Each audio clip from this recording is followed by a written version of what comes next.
I moved to New York, and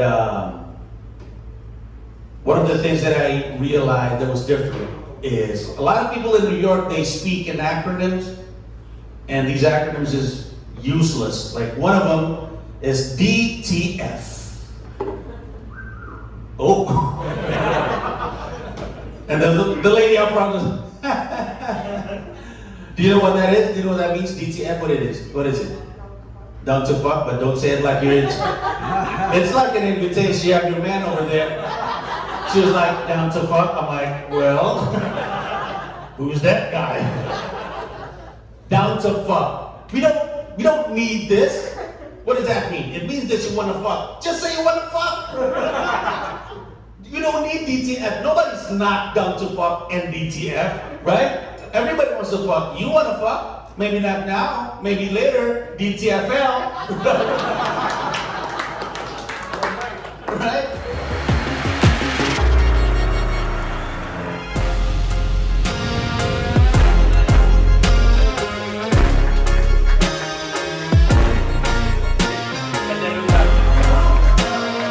Officially my first ever payment.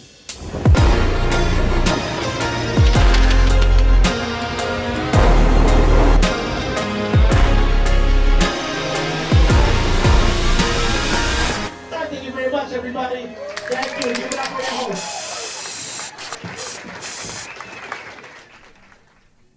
Sebelum gue mulai, berasa banget ya di sininya agak-agak nih, terutama di bagian sini nih. Agak kayak ada distorsi cahaya. Dan penonton .id Weekly Vlog juga banyak yang ngeh. Dan kayaknya gue pernah kasih tahu juga jawabannya kenapa. Ini semua yang kayak gini-gini nih karena tempered glass gue retak. Terus gue kebingungan mau nyari tempered glass. Karena di tempat-tempat yang jual tempered glass mereka udah gak jual lagi tempered glass untuk iPhone 11 Pro Max. Mau beli online, lagi mikir-mikir, saya bisa nggak ya ngerjainnya sendiri? harusnya nyoba aja ya, beli 2 tempered glass, terus kemudian yang satu untuk eksperimen, kalau gagal ganti dengan yang kedua. Tapi untuk sementara waktu ya ngeblur ini terpaksa harus terjadi. Di .id Weekly Vlog hari ini ada sebuah keseruan yang terjadi. Fenomena Panji yang punya 2 peran di dunia, Panji entrepreneur dan juga Panji entertainer. Si Bruce Wayne dan si Batman yang silih berganti munculnya di Singapura. Jadi kalau lo inget di akhir .id Weekly Vlog episode kemarin, gue berangkat naik pesawat ke Singapura. Di Singapura, gue utamanya melakukan peran gue sebagai komisaris utamanya Comika bersama dengan Daniel hadir di Echelon. Echelon ini sebuah ya bisa dibilang conference di mana startup bertemu dengan investor secara regional Southeast Asia. Ada banyak perusahaan-perusahaan Indonesia hadir, nggak banyak sih, ada beberapa perusahaan Indonesia hadir. Cuman ada 3 kalau nggak salah perusahaan Indonesia yang buka booth di situ. Comika tidak. Gua dan Daniel cuman hadir di situ dan bayar untuk ikutan Echelon dan mahal. Anggap aja investasi untuk ketemu dengan investor-investor untuk memperkenalkan diri. Ya memang nggak buka booth tapi kan ketemu sama orang-orang ini berharga sekali. Nah, gua sebenarnya nggak tahu apa-apa tentang fundraise dalam perusahaan kan. Tapi Daniel mengajak gue karena dia merasa kehadiranku tuh krusial. Sedikit recap untuk yang gak ngikutin, gue dan Angga Diandri udah turun sebagai co-CEO. Gue kemudian jadi komisaris utama, Daniel menjadi CEO.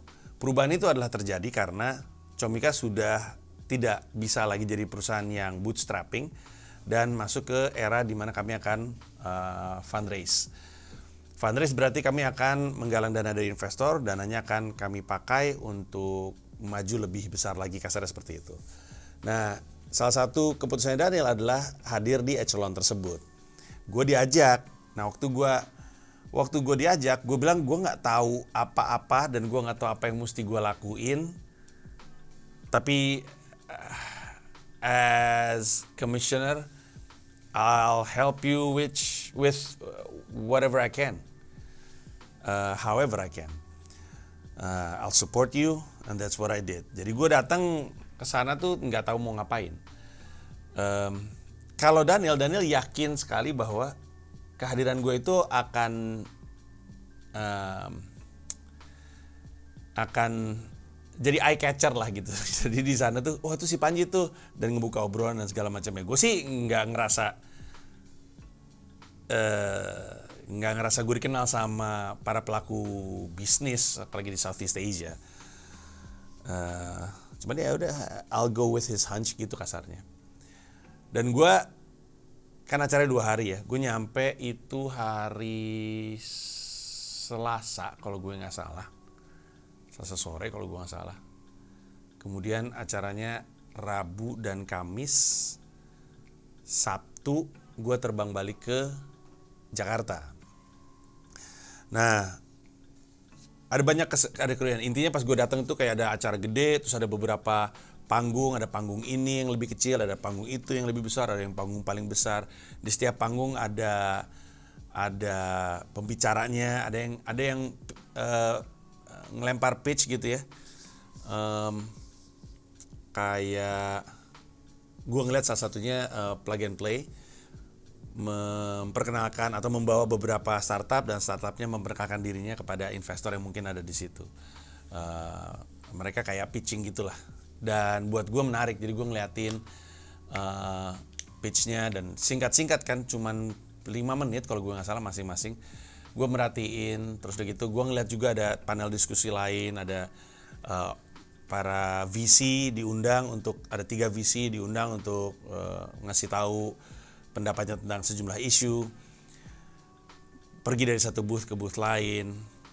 Pengalamannya menyenangkan. Gue datang impostor syndrome gitu, pura-pura ngerti aja gue. Tapi terus gue belajar banyak, dan gue pulang dengan atau menyelesaikan Echelon dengan kesan, banyak sekali kesan yang sangat baik. Kepikiran banyak hal. Di Echelon harus gue akuin, gue belajar banyak soal bisnis. Mungkin sedikit banyak refreshment, tapi juga belajar sih. Sekilas rasanya kayak fish out of water gitu istilahnya. Kayak bingung gitu. Itu bukan dunia gue, ini dunia Daniel gitu. Tapi gue berusaha untuk mengoptimalkan kehadiran gue di situ sebagai Pokemonnya Daniel. Gue nyebut diri gue sebagai Pokemon, halo saya Pokemonnya Daniel gitu kan. Daniel bawa Pokemon dalam bentuk saya gitu kan. Pokemon kan gotta catch 'em all gitu. Saya Pokemon yang dipakai untuk nangkap Pokemon lain. Tapi selain gue menjalankan tugas gue sebagai Pokemon dengan baik, ya gue belajar aja, karena ya tadi gue bilang kita optimalin aja lah apa yang kita bisa dapat di situ. Terus ada satu momen yang gue jadi mikir panjang banget. Kan tadi gue cerita ada 3 VCs ya, venture capital atau perwakilan dari venture capital, di wawancara. Terus satu pertanyaan dari hostnya nanya gini, apa yang menurut lu bisa diperbaiki atau dikembangkan oleh para VC sendiri? Terus salah satu jawab, dan diiyakan sama yang lain. Jawabannya gini, gue berharap lebih banyak VC yang datang dari latar belakang startup atau dari orang operations. Karena founder-founder ini mesti dibantu katanya. Founder-founder ini mesti dibikin, mesti dibimbing supaya bisa, istilahnya bisa keluar dari jebakan yang biasanya founders lakukan. Founders itu dalam arti kata pendiri perusahaan ya, bukan founders Stand Up Indo. Karena founder punya karakteristik yang unik. Karakteristik yang membuat secara umum anggapannya adalah bahwa founder tidak bisa lama-lama jadi CEO di perusahaan tersebut. Ada anggapan, bukan anggapan ya, kepercayaan banyak orang, founders dan CEO ini adalah dua makhluk yang berbeda. Jarang sekali ada founder yang kemudian bisa jadi CEO. Di antara yang sangat sedikit itu adalah orang-orang kayak Bezos misalnya, Jeff Bezos, dia foundernya sampai sekarang dia CEO-nya. Kebanyakan mungkin Phil Knight, ya, dia mendirikan Nike dan dia jalanin Nike lama banget, walaupun habis itu langsung tergantikan ya. Kayaknya founders yang masih jadi CEO tuh cuman Bezos deh, karena Steve Jobs misalnya, founders jadi CEO, kemudian dia tahu bahwa dia tuh sebenarnya orang produk ya, bukan CEO, dia titipin ke orang lain, cuman namanya John Scully, cuman akhirnya bubar, terus ganti-ganti CEO, Apple nggak ngangkat, terus akhirnya dia mesti balik lagi. Tapi kali ini ketika dia balik sebagai CEO, dia menjalankan Apple lebih baik, lebih karena pada saat itu di kesempatan kedua dia menjadi CEO, kali itu dia punya Tim Cook. Tim Cook itu orang operation. Tim Cook yang menjalankan Apple sehingga jadi besar, karena lagi-lagi Steve Jobs tuh orang produk gitu. Si CEO Barstool Sports juga sama tuh, gue lupa namanya. Dia mendirikan Barstool Sports sebagai sebuah media, lalu dia kasih ke Erika Narnini sebagai CEO karena dia tahu dia tuh orang produk gitu. Dia tuh lebih sering bikin konten, lebih senang bikin konten, dia titipin. Bill Gates lama menjadi founder, tapi habis itu untuk kemudian Microsoft-nya gede lagi diganti ke CEO lain. Sekarang kan udah bukan Steve Ballmer. Siapa? Satya Nadella, lupa gue. Tapi intinya kayak gitu. Founder tidak disarankan atau tidak bisa jadi CEO karena ini adalah dua orang yang berbeda. Founder, aset utamanya adalah mimpinya, gagasannya. CEO, aset utamanya adalah kemampuan untuk menjalankan bisnis, yang mana ini adalah dua hal yang berbeda. Dan sejak gue ngajak Rama masuk sebagai komisaris, dia udah bilang sama gue, lu harus berpikir kalau Comika ingin mendapatkan yang terbaik dari lu, itu adalah lu dengan peran sebagai apa, karena bisa jadi bukan CEO, kata dia. Gue berpikir panjang lebar dan jawabannya benar, jawabannya adalah talent. Yang bisa menggantikan posisi gue sebagai CEO banyak yang lebih baik gitu, banyak yang latar belakangnya bisnis, latar belakangnya accounting, lebih tepat lah untuk jalanin peran CEO. Tapi sangat sedikit, bahkan kalau berargumen tidak ada satupun komika di Indonesia yang bisa menggantikan posisi gue atau menggantikan peran gue di industri. Dan untuk itu maka aset terbaiknya Comika adalah gue sebagai talent, bukan gue sebagai CEO.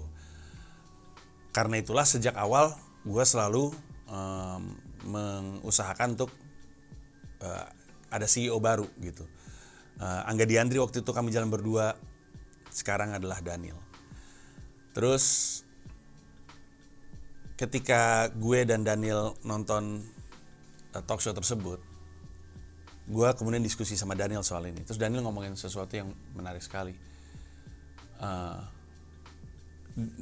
Dua-duanya ini kan jalanin peran yang berbeda ya, bukan jalanin peran, yang punya karakteristik yang berbeda, si CEO dan si founder dan si CEO. Gue bilang sama Daniel bahwa sebenarnya bisnis itu kalau dipikir-pikir nggak susah, asal lu logis aja. Asal lu logis, nggak susah. Bisnis kan intinya adalah gimana caranya duit yang masuk lebih besar daripada duit yang keluar. Udah gitu doang aja. Sebenarnya mah gitu, secara prinsip. Duit yang masuk nggak lebih besar, duit yang masuk lebih besar daripada duit yang keluar. Kalaupun duit yang keluar lebih besar daripada duit yang masuk, itu dengan alasan. Kenapa tuh kita melakukan itu? Alasannya mesti terbenarkan. Lebih besar duit keluar ketimbang duit masuk, mau berapa lama? 3 tahunkah? 2 tahunkah? Atas pertimbangan apa tuh angka 2 tahun, 3 tahun? Yang logis-logis saja. Yang jadi kendala adalah umumnya founders tidak logis. Karena kalau founders logis, banyak perusahaan tidak berdiri. Comika aja deh.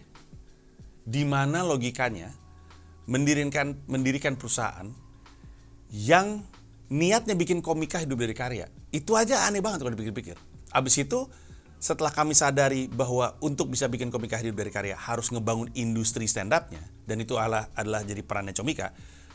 Pikir-pikir lagi, siapa coba? Di mana logikanya yang lakukan itu? Ada banyak hal-hal yang kami lakukan itu, atau yang gue lakukan, itu nggak ada logikanya.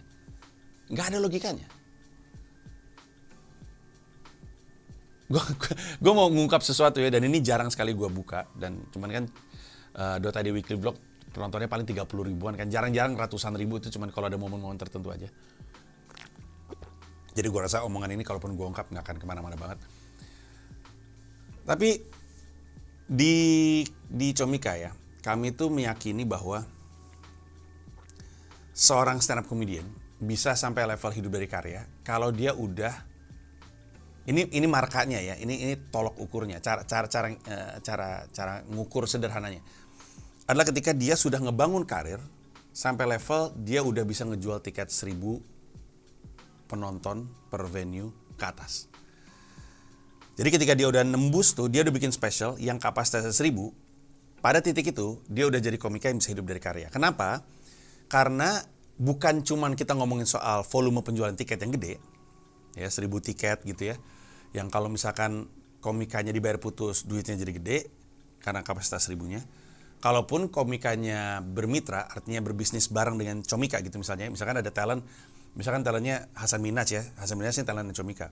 Terus Hasan Minhaj bilang, gue gak mau dibayar putus, gue mau juga dapat profit gitu dari project special gue sendiri gitu. Kita berbisnis bareng gitu. Karena gue gak punya duit untuk modalin. Kan sebenarnya ada 3 pilihan ya. Dibayar putus sebagai talent. Kemudian Hasan Minhaj bilang, udah gue yang produce sendiri lah. Comika Event cuma sebagai IO. Lu gue bayar, ada fee IO-nya gitu. Tapi semuanya dari gue, duitnya dari gue, duit bayar venue dari gue, modal produksi dari gue lah. Ini bisnisnya dia, tapi 100% profit untuk dia. Kalau dia kan, dia nggak terima profitnya, dia dibayar putus. Karena dia juga nggak naruh duit kan di situ. Tapi ada yang ketiga nih, bermitra bareng-bareng. Si Hasan Minhaj bilang, gue mau berbisnis tapi gue nggak punya modal banyak, kita bareng-bareng aja. Nanti hasilnya dibagi 2, kan gitu ya. Nah, kalaupun dia berbisnis bareng, karena penontonnya 1.000, dengan harga tiket yang tentu udah di level segitu pasti nggak 75.000 doang, duitnya cukup untuk membuat dia hidup dari karya. Abis itu nggak cuman dari situ doang, ketika dia udah nyampe komika di level bisa ngejual 1.000 tiket, ini beneran 1.000 tiket sold out ya, bukan kapasitas 1.000 kejual 750 atau kapasitas 1.000 ngejual 800 sisanya undangan, enggak, 1.000 bener-bener 1.000. Kalau dia udah nyampe level komika yang bisa sold out 1.000 seaters, nanti ketika jadi konten, entah itu digital download ataupun streamingan, hasil pembagian hasil streaming, karena level komikanya udah segitu, hasilnya juga gede, penjualannya kenceng. Bukan cuma itu, komika yang udah nyampe level 1.000 seaters itu kan level karirnya juga tinggi, sehingga ketika di job korporat pun udah nggak kecil lagi gitu. Kebayangkan, pokoknya kalau nyampe 1.000 seater itu adalah tanda dia udah bisa hidup dari karya. Pertanyaannya, apakah seorang komika itu bisa langsung nyampe 1.000 seater? Tidak. Dia mesti ngebangun dari awal. Yang berarti sebelum seorang komika bisa nyampe 1.000 seater, dia mesti bikin dulu kapasitas 100 seater. Special pertama mungkin cuma 100 penonton. Ini belum ada duitnya nih, belum nutup nih. Habis itu mungkin yang di atas itu 300 penonton, habis itu 500 penonton, habis itu 750 penonton, baru nyampe 1.000 penonton. Nah, di special di tengah ini, si komikanya ini belum terlalu monetizing. Bagaimanapun, kalau nggak disupport untuk bikin special, nggak nyampe tuh ke level 1.000. Yang berarti, talent mesti diinvest. Perusahaan menginvestasikan uangnya untuk membangun talent ini. Secara hitung-hitungan, bisnis pada umumnya, kalau lu invest ke sesuatu, itu kan harapannya lu dapat returnnya. Jadi lu invest ke sesuatu, lu keluarin duit, ketika di akhirnya bisa diduitin, nah lu terima deh tuh duitnya. Itulah kenapa di banyak manajemen lain, terutama di dunia musik, setelah label misalnya atau perusahaan rekaman atau apapun itu invest di talent, terus aja, giliran dia jadi duit, biasanya dia dikunci. Lu jangan keluar dulu sampai gue terima duit gue. Kan gue udah invest ke lu. Gue terima duit gue dulu dong. Kan lu bisa kayak sekarang karena gue invest, kan gitu kan. Makanya talent tuh ada yang dikunci 5 tahun, 8 tahun. Tujuannya adalah supaya si perusahaan yang udah nginvestasiin duitnya bisa dapat duit baliknya. Secara logika bisnis masuk akal kan. Nah, tapi gue ngerasa itu tidak benar. Si Panji Pragiwaksono, pendiri Comika yang punya cita-cita besar ini, ngerasa bahwa emang tugas Comika, this is going to sound stupid business-wise when I say this, tapi sebagai komika yang mendirikan Comika, ketika seorang komika udah di level bisa hidup dari stand up, bisa hidup dari karya, kemudian dia bilang, gue mau keluar ya, kayaknya gue bisa sendiri deh. Gua nggak apa-apa, ya silakan, keluar aja. Tapi kan orang-orang kemudian bertanya, gimana sih? Di mana logika bisnisnya lu masukin duit, giliran dia bisa menghasilkan duit, untuk ngembalikin duit yang lu keluarin, lu biarin dia pergi. Bisnis macam apa itu? Ini kan bisnis, ini kan bukan yayasan.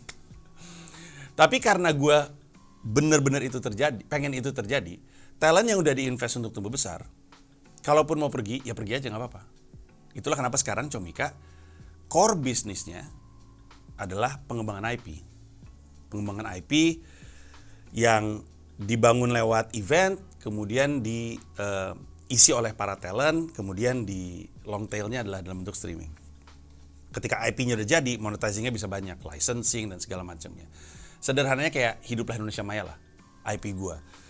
Gua invest di Hiduplah Indonesia Maya, di podcast, di Spotify waktu itu, nggak ada duitnya, setiap 2 hari sekali, terus aja, effort kan keluar modal tuh dari sisi gua. Gua juga keluar modal untuk punya KV-nya tuh, bikin lomba desain sehingga punya logo dan segala macam, keluar aja terus. Sampai akhirnya ketika dia bisa dimonetize, dia dieksklusifin sama Noise. Nilainya besar. Gue 3 tahun sama Noise kan. Nilainya besar. Licensing masuknya ke gue. Tapi kan itu kan IP gue. Yang berarti kalaupun gue di bawah manajemen Comika, karena itu IP gue, 80% dari duit itu masuknya ke gue. 20% doang masuknya ke Comika. Nah sekarang Comika bikin IP juga. Supaya ketika dia kembangkan, masuknya ke Comika. Gitu kurang lebihnya. Nah, karena gue itu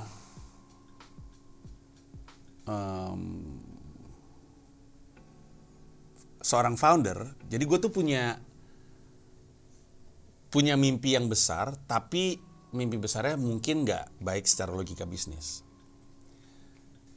Pada saat yang bersamaan, orang yang punya logika bisnis juga rata-rata bukan founder, para CEO ini. Rata-rata bukan founder. Kenapa? Justru karena mereka terlalu logis gitu kasarnya. Daniel ngomong sesuatu menarik banget, dia bilang, orang yang kalau orang yang gimana sih bahasanya, kata-katanya gue lupa. Intinya adalah orang yang punya karakter sebagai CEO nggak bisa jadi founder, bukan gitu kata-katanya. Gimana sih? Intinya gini, kalau lu terlalu logis, mimpinya kecil. Itu kata-kata dia kurang lebihnya. Kebayang maksud gue? Orang yang logis emang mimpinya kecil. Kenapa? Karena dia yang logis-logis aja. Untuk punya mimpi yang besar, memang kadang nggak logis. Dan itulah kenapa founder nggak bisa lama-lama jadi CEO. Pada masanya, dia akan titipkan kepada CEO yang lain, supaya, oke, sekaranglah jadi bisnis. Dan itu yang sekarang sedang terjadi antara gue dan Daniel. Dan waktu itu di Echelon, gue kaget karena ternyata banyak banget pelaku dunia investasi itu yang ngefans sama gue. Obrolan itu terbuka persis kayak yang Daniel pikirkan. Makanya gue kredit Daniel, gue bilang, gue tadinya nggak tahu sih apa yang lu harapkan dengan kehadiran gue. Tapi ide lu untuk bawa gue ke Echelon itu salah satu keputusan bisnis yang oke banget. Yang oke banget. Terus gue ngelihat bagaimana orang-orang ini ya, yang sangat gue kagumi, orang-orang di dunia usaha, orang-orang di dunia bisnis, para VC, ketemu sama gue tuh lalu kagum dengan sesuatu yang gue lakukan, menurut gue ya biasa aja. Banyak yang datang terus bilang, gila gue kagum banget dengan lu ke New York, kagum banget dengan stand up lu, kagum banget dengan konten-konten lu. Terus gue yang dalam hati, padahal gue cuma ngelakuin apa yang gue suka aja. Gue nggak nyangka bahwa itu ternyata, jadi gini, barusan gue cerita bagaimana orang-orang dunia usaha ini tertarik dengan apa yang gue lakuin, sampai titik di mana mereka tertarik untuk menjadi bagian dari apa yang gue lakuin. I never would have thought about that. Never thought, not in a million years, would think that what I do, that I just do it because I feel like it, because I want it. I was just dreaming big. Tapi gue gak nyangka bahwa itu justru membuat orang-orang ini tertarik.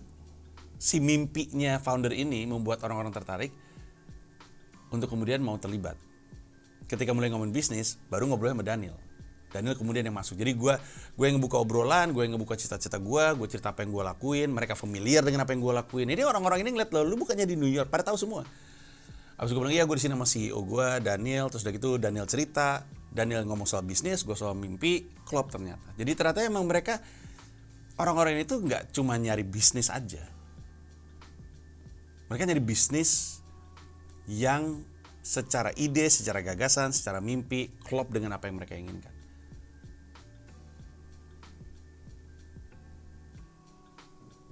Gue gak bisa cerita banyak soal akhirnya siapa aja yang kemudian invest, pihak-pihak apa aja yang invest, nanti akan ada waktunya sendiri, pasti juga keluar beritanya. Tapi gue bisa bilang, gue belajar banyak dan harus gue akuin kan gue rada-rada, ya tadi gue bilang gue istilahnya imposter syndrome kan. Tapi gue belajar banyak bahwa ternyata mimpi gue itu emang ada nilainya di mata orang-orang. They believe in the dream, and then they believe in the business, and then they say let's go, let's do this. Kalau mereka cuma believe bisnisnya, believe mimpinya, bisnisnya nggak believe, nggak jadi deh tuh. Terus kalau misalkan mereka believe bisnisnya, tapi mimpinya sempit dan kecil, mereka kayak ngapain gue invest gitu. Nah kombinasi keduanya itu ternyata ada di Comika. Never would have thought. It was a happy revelation for me.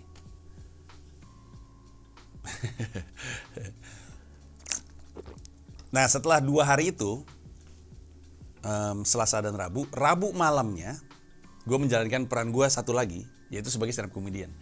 Gue jalanin 10,000 hour tour Singapura. Nah, sebenarnya Singapura itu tidak ada di jadwal. Atlanta pun sebenarnya bukan bagian dari 10,000 hour tour. Kota pertama benar-benar itu adalah di Salisbury, Maryland. Itu di bulan Juni, tanggal 8. Lalu 18 Juni, New York City. Tapi gue butuh memanfaatkan kehadiran gue di Singapura untuk ngelatih set gue. Jadi gue hubungin Fakah Faz, stand up comedian papan atas legendaris Singapura yang udah punya 2 Netflix special, Turil sama satu lagi apa gue lupa. Dia DM-an sama gue, dia bilang, gue mengagumi lu berjuang di New York City, kata si Faz. Sebelum thank you banget. By the way, gue mau ke Singapura, bisa ngisi spot gak ya? Gue cuma nyari spot doang, can I do a spot?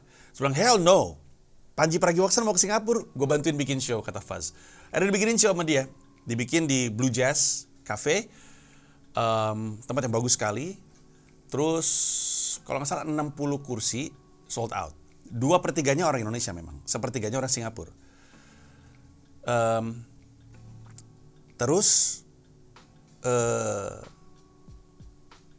ketika gue jalanin show itu, tujuan gue utama tuh adalah, oke, gue punya begini banyak joke yang mau gue bawain di 10,000 hour tour. Coba kita kita jembrengin dan jadiin satu barang kayak gimana tuh bentuknya. Nah itu pertama kali di Singapura, jadi kayak lab gitu. Makanya gue nggak terlalu ngotot dengan orang Indonesianya karena emang ini bukan bagiannya. Makanya 2/3 orang Indonesia, 1/3 orang Singapura. Dan di belakang ada investor-investor, lucu banget. Jadi waktu gue di Echelon, kan gue memperkenalkan diri, terus udah gitu gue bilang, gue ada show, mau datang nggak? Oh ya mau dong gitu. Alhasil waktu gue show itu, hampir setengah dari investor Indonesia itu datang ke show gue dan ngebuka obrolan untuk bisnis. Again, I never would have thought. Mereka datang, ini orang-orang if you know lah. Ini orang-orang yang dihormati, dikagumi, direspek di dunia startup, di dunia VC, di dunia investment. Mereka semua nonton gue. Show-nya menyenangkan sekali, happy sekali. Faz nge-host dan ditutup dengan Fazri sebenarnya namanya. Ngajak gue makan malam. Nah, abis itu dia ngajak gue makan malam di sebuah namanya apa gue lupa. Tapi kayak food market Kelapa Gading gitulah, jadi outdoor gitu, ada banyak makanan-makanan. Faz bilang, gue yang pesenin ya gitu. Oh iya. Gue nggak bilang sama Faz kalau gue lagi nggak makan nasi dan gue nggak makan daging. Jadi ya dia nyiapin aja. Akhirnya banyak ikan kan. Terus gue makan ikan pari, enak banget bangsat. Tapi bukan cuma itu yang menyenangkan adalah gua ngobrol dengan komika-komika Singapura dan komika-komika Malaysia, termasuk Papi Zak dan Kevin J, yang Kevin J juga punya special kan di Netflix. Itu obrolan yang menyenangkan sekali. Gue senang sekali bisa bonding sama komika-komika Singapura, komika-komika Malaysia, karena masuk akal gitu. Gue jauh-jauh ke New York bonding sama komika Amerika, yang lebih masuk akal kan gue sebenarnya bonding sama komika-komika regional gue gitu. Dan itu yang terjadi dan gue happy sekali. Menurut gue mereka lucu banget semuanya. Si Faz itu ya, itu kan demeanornya itu kan gangster ya, karena dia bahkan logatnya kayak logat orang New York gitu. Demeanornya gangster, tapi dia juga orang Singapura. Yang berarti walaupun orangnya gangster, ngomongnya fuck apa segala macam, gitu-gitu, abis makan tuh dia ngerapihin makanan, lucu banget. Dia marah, yang bener semuanya lu. Terus dia bener-bener telaten dengan, gimana sih, namanya juga orang Singapura, kan orang Singapura ya. Emang OCD aja, orang satu negara OCD. Jadi lucu ngeliat orang gangster tapi rapi gitu. Terus Kevin J bilang gitu, that's what Singaporeans gangster are. Singaporean gangster, they threaten you and then they clean their plate. Terus Singaporean gangster, they rob a bank but stop at red light. Lucu banget bangsat. Udah nih kelar. Itu kan hari Rabu, hari Kamis itu hari kedua Echelon, keliling-keliling, sempet datang ke sebuah kantor VC di Singapura yang cukup respectful, terus due diligence gitu-gitulah. Hari Jumat itu hari kosong sebenarnya, hari santai, gue balik hari Sabtu kan. Jadi Kamis pagi itu gue sempet jalan pagi untuk olahraga, karena kalau gue tahu gue masih jet lag, gue nggak jogging, takut kenapa jantung gue. Jadi gue jalan sejam, jadi gue jalan 30 menit, mentok pas gue liat udah 30 menit nih, muter balik. Jadi total sejam. Hari Jumat gue nyantai, tapi Mo Sidik tiba-tiba WhatsApp gue, lu mau open mic nggak mumpung di Singapura? Soalnya lu bisa open mic tuh di Comedy Club Singapura. Gue denger Comedy Club Singapura, gue bilang dengan senang hati. Oh iya, gue kasih tahu orangnya bahwa lu akan datang. Habis itu gue kasih nomornya. Sudah dikasih nomornya, gue WhatsApp, gue bilang, gue dapat dari Mo Sidik, gue mau naik ntar malam. Oh iya datang aja, gue selipin gitu. Datang nih, namanya Lemon Stand Comedy Club. Pas gue nyampe ke situ, penontonnya banyak. Jadi gue berpikir, wah open mic di sini penontonnya banyak juga ya. Terus makin lama, loh, kok penuh banget, kayak show bener-bener. Ada kali mungkin 70-80 penonton, banyak banget lah. Belakangan gue tahu, ternyata itu bukan open mic, emang itu show. Cuman gue diselipin, jadi ternyata gue ngisi guest spot istilahnya kayak gitu. Dan gue bawain joke yang kelupaan dibawain pas 10,000 Hour Singapura. Ada beberapa joke yang gue lupa, gue masukin di situ. Dan gue pecah, gue happy. Nah itu 100% orang Singapura. Jadi membanggakan juga. Gue naik 10 menit kalau nggak salah. ada investor Indonesia juga nongol di situ. Jadi setelah itu kami ngobrol-ngobrol, tukeran kartu nama, lalala gitu lah. Hari Sabtu gue terbang ke Indonesia, langsung ngerjain konten. Hari Sabtu dan hari Minggu, gue bikin konten baru gue yang didesain untuk jadi promonya Mensrea, yaitu konten Skakmat. Dimana gue ngobrol dengan utamanya politisi, diskusi soal Indonesia sambil main catur. Jadi dalam obrolan kita berusaha untuk bikin Skakmat dia, tapi permainan juga berusaha untuk bikin Skakmat. Hari Sabtu gue ngobrol sama Ahmad Saroni, hari Minggu gue ngobrol sama Anies Baswedan dan Fahri Hamzah. Gue tau ini konten gue sendiri, tapi emang keren, sumpah. Nanti lu tungguin aja. Gue masih ngumpulin episode, tayangnya mungkin masih Agustus, tapi itu pengalaman yang menyenangkan sekali, seru banget. Kayaknya episode pertama adalah yang sama Anies Baswedan. Itulah yang terjadi. Seru, menyenangkan. Minggu depan, episode depan, gue di Jakarta dan lo akan lihat keriuhan gue ketika di Jakarta. Tapi untuk sekarang kita bagus dulu, sampai ketemu di episode berikutnya. Thank you, bye-bye.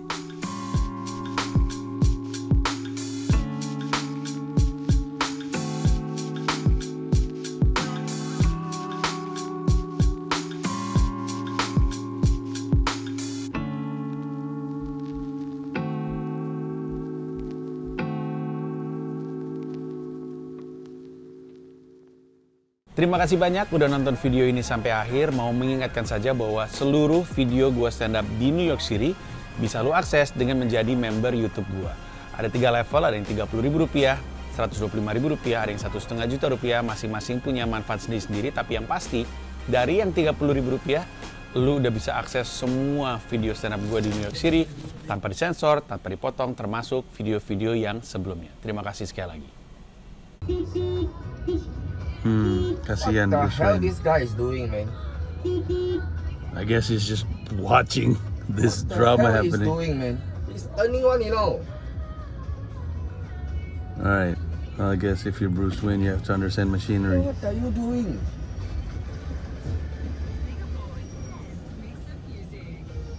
Alright. I don't think so. He know how to drive car. Yeah, Angmo. Maybe Angmo. I don't know. He's making everybody the traffic jam up only. I really want to go down and scold him up. Fuck, I think he's stinging you.